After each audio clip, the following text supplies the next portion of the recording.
Hello, everyone. I hope you're doing well.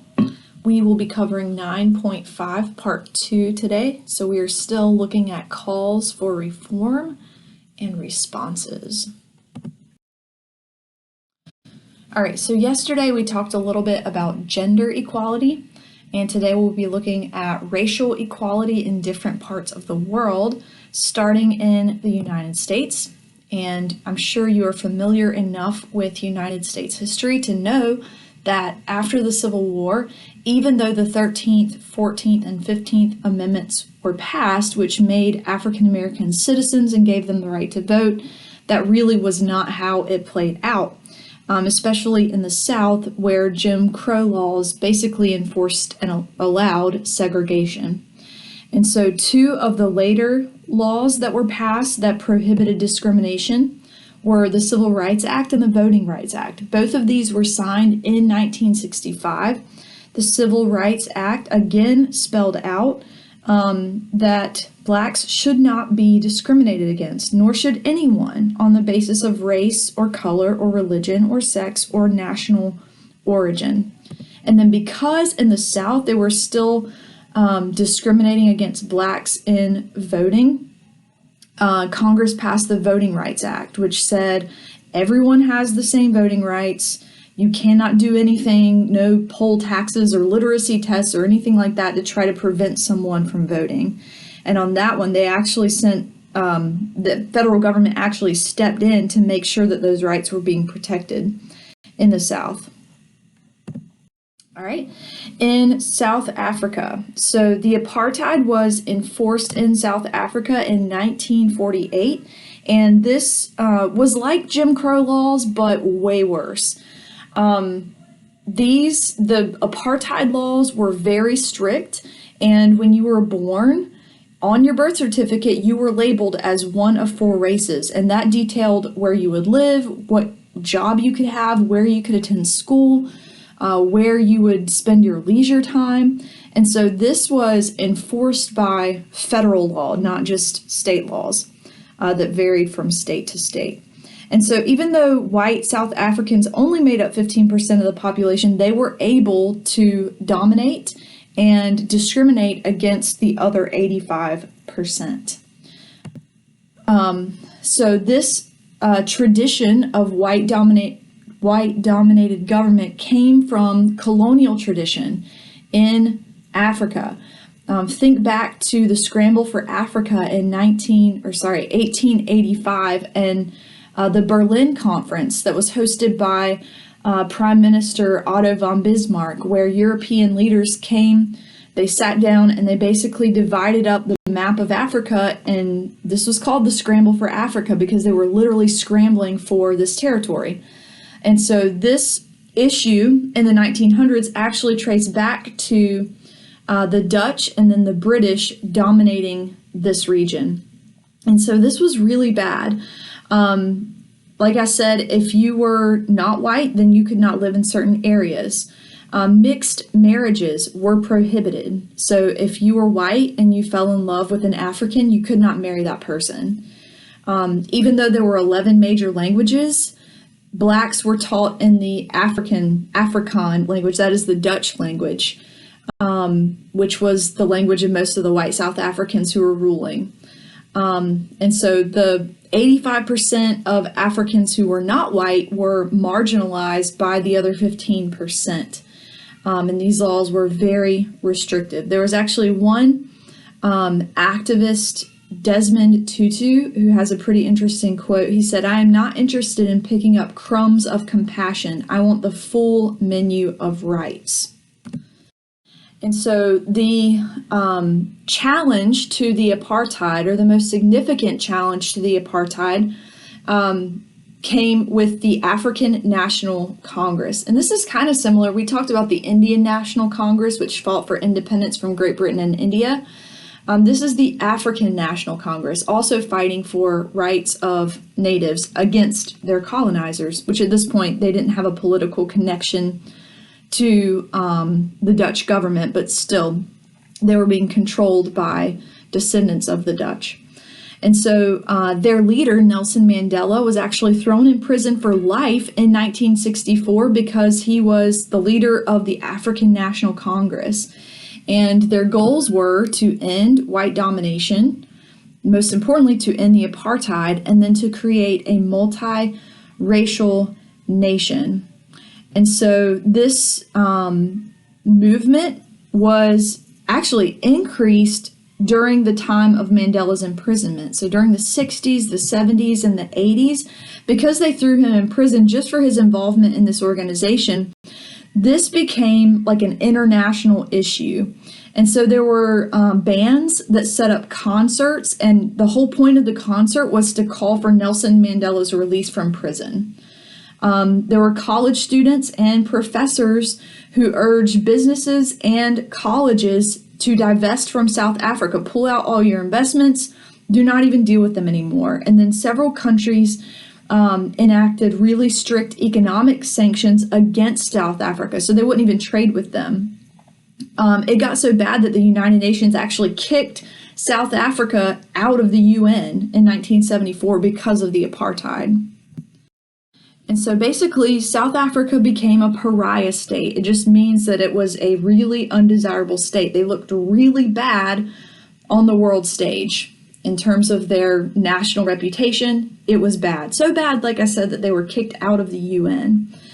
And so the leadership of South Africa began to realize that things were not going well for them because the whole world looked at them with disdain.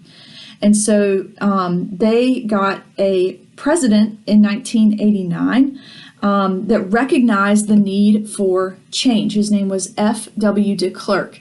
And so he becomes president in 1989, and within 6 months, he releases Nelson Mandela from prison. This was great. Everybody was happy about this, but the apartheid remained the law of the land. There was still discrimination. There was still police violence against people who were protesting peacefully. And so this held up the negotiations between Nelson Mandela and the African National Congress and the president, de Klerk. However, in the 1990s, there were a series of reforms that ended the apartheid. And then in 1994, South Africa had its first free elections. They rejoined the United Nations, so they were no longer a pariah state. And then members of the African National Congress won most of the seats in Parliament, and Nelson Mandela was sworn in as president, and he was South Africa's first Black leader. All right, so another thing that happened after Nelson Mandela was elected was that they held a series of trials. This is not like the Nuremberg trials after World War II, where they were like trying to incriminate the Nazis who had engaged in war crimes. This was more or less to set things straight. This was conducted by the Truth and Reconciliation Commission, or the TRC. And so they had a series of 19 public hearings, and they really just wanted to expose the truth of what had happened during the apartheid and to reveal just what kind of human rights violations had taken place. But they did give amnesty to the people who had started the apartheid who agreed to testify in these public hearings. All right, so in India. All right, so when India became a separate nation, they wrote a new constitution in 1949, and this constitution legally ended discrimination against the Dalits. These are the untouchables. So this is like the bottom level of the caste system, and people believe that if you actually touch them, you would have to undergo a whole cleansing ritual so that you could be clean again. And because of the caste system, you're born into this. There's nothing you can do to change it. There's nothing you can do to rise to another caste. You're simply born into a caste, and that's where you will live and die. And so even though this constitution outlawed discrimination against this group of people, discrimination continued. But later on, the government wanted to open doors of opportunity to this group of people and to other lower caste members. And so they actually set up the caste reservation system. And through this system, the government said that they would allot a certain number of public jobs, and they would allow a certain number of people from the lower caste to enroll in colleges or higher education.